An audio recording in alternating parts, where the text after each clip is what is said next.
პატარა დინარიდან ან ტბიდან გადავედი დიდ ოკეანეში. უნდა გამოგვეკვვლია სამყარო თვალებ ახვეულს, რაღაცამ შენში იცის, რომ ყველაფერი კარგად იქნება. უცბად აღმოაჩენ, რომ რაზეც იდექი, ის ჩამოიშალა და შენ ახლა ახალი საყრდენები უნდა მოძებნო. სხეულთან კონტაქტი ქრება, თითქოს.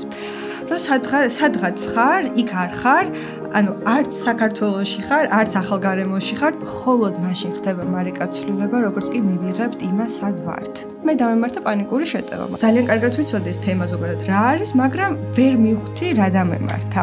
ამ დროს გაქვს შიში რომ მოკვდები. უცბად ჩემი ფანტაზიები, რომ ხედავ რომ გამოაცხადე ზო ქართველი მოგალაგა კანადაში, ვანკუვერში, გარდაცვლილი პოვეს რაღაცა. თითქოს შენს პრობლემასთან რჩები მარტო, ამ დროს შენი ფსიქიკა გაბრუნებს ადრეულ ასაკში, ძალიან პატარა ასაკში, როდესაც პირველად გამოსცადა შიში. პანიკური შეტევა მეტაფორულად არის ძახილი ურთიერთობისკენ. საკუთარი თავის დაკარგვა იწყება მაშინ, როდესაც ადამიანებს გვაქვს ფსევდოსაყრდენები. ფსევდოსაყრდენი და გეჩვენება, რომ შენი იდენტობა დამოკიდებულია შენს კარიერაზე. შენი იდენტობა დამოკიდებულია იმაზე, ვისი ცოლი ხარ. შენი იდენტობა დამოკიდებულია იმაზე, როგორი დედა ხარ და როგორი შვილები გაზარდე.